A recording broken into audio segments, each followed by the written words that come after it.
Bonsoir everyone, welcome to Chacha's Creepy Show, the French Creepy Embassy.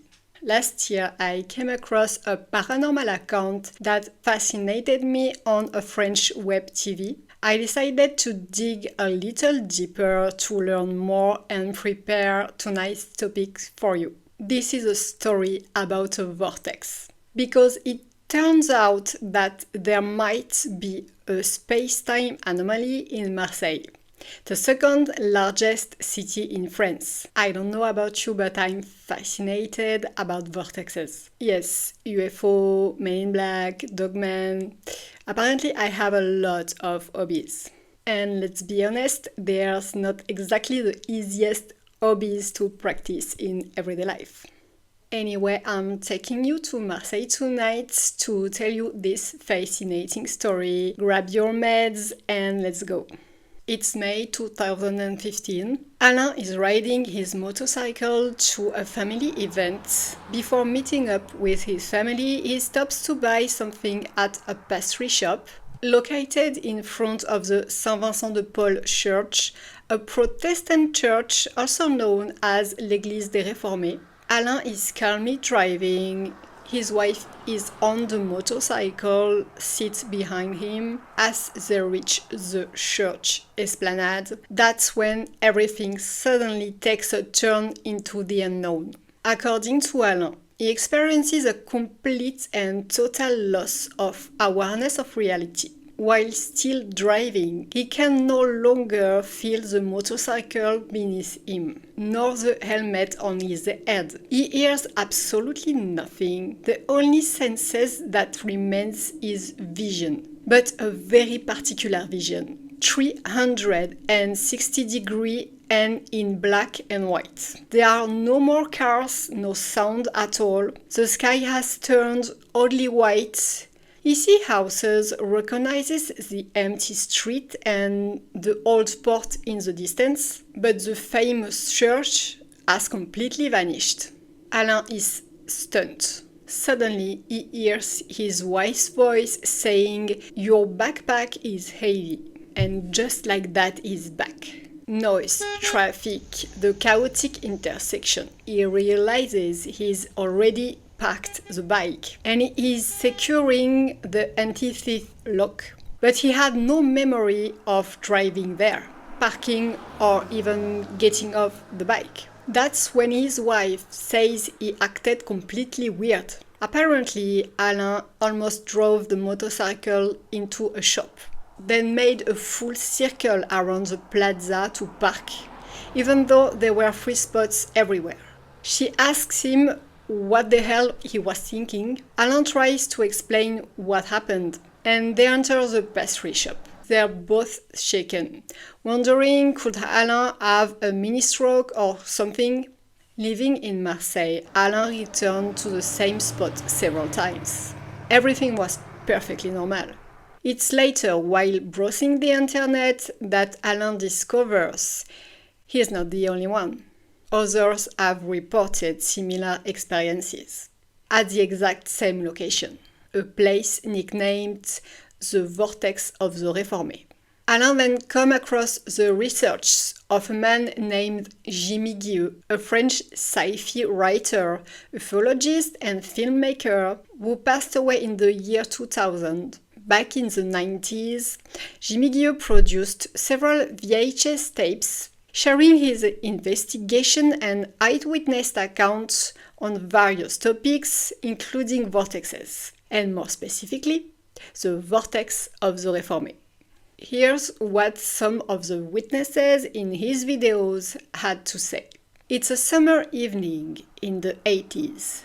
A woman from Marseille is riding in a taxi as usual with the same driver. His name is Benoit. It's around 8 p.m. As they approach the famous church intersection, a strange silence falls, described as a mineral silence.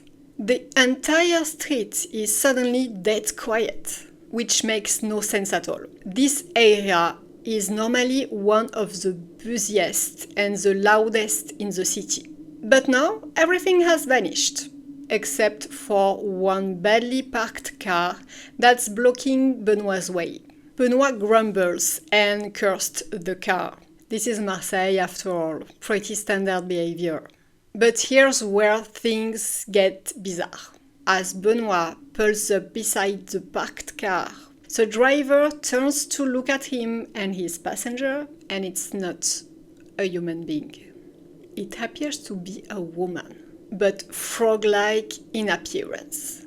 Her facial features, eyes, nose, and mouth are all out of proportion, completely misaligned compared to a normal human face, a being from another world. And somehow, without knowing how, Benoit continues driving, as if the car was now moving through buildings.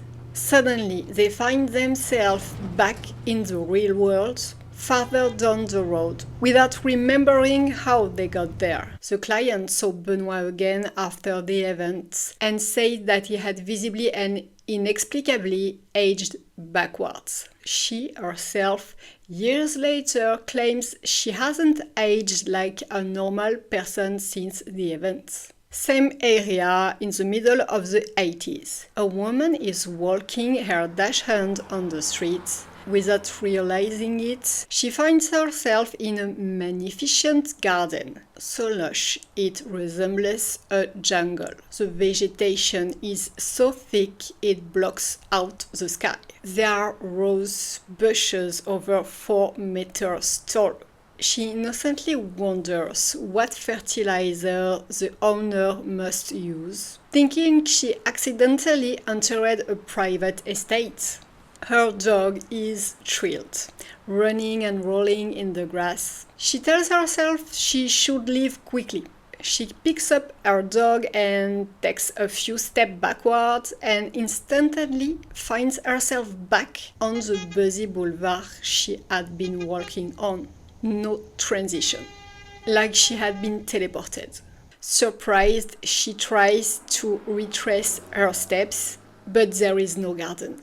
No park, and her dog still smells of fresh grass. Fast forward to June 1992. Bernard is driving near the church. He stops at a red light. A car pulls up to his left. He's surprised. He didn't see it coming. He turns his head. At the wheel of the other car is a woman with a greenish olive skin tone. Bernard first assumes she has a medical condition, but something else is off. Her hairstyle is punk, big, with white streaks. She has a hooked nose and her eyes glow green. She's oddly hunched over her steering wheel. The light turns green. Bernard, uneasy, drives off, but something is wrong. There are no other cars around, which makes no sense. This street is always crowded. The neighborhood is completely deserted. Bernard says that it felt like a window opened behind him, and then 1 second later, everything was back to normal. Traffic everywhere again. Later, Bernard claims that after this strange event, he was physically stronger. He was assaulted sometime afterwards, and he says that he was unnaturally resistant to the blows he received. I also came across a chilling story. Although I don't have many details, a man recounted that when he was 16, he was in the car with his father in that same neighborhood. It was mid-morning with heavy traffic. They stopped at a red light. The second the light turned green, all the traffic vanished. The streets had changed. It looked like a medieval town. 3 women stepped out onto the porch of a house.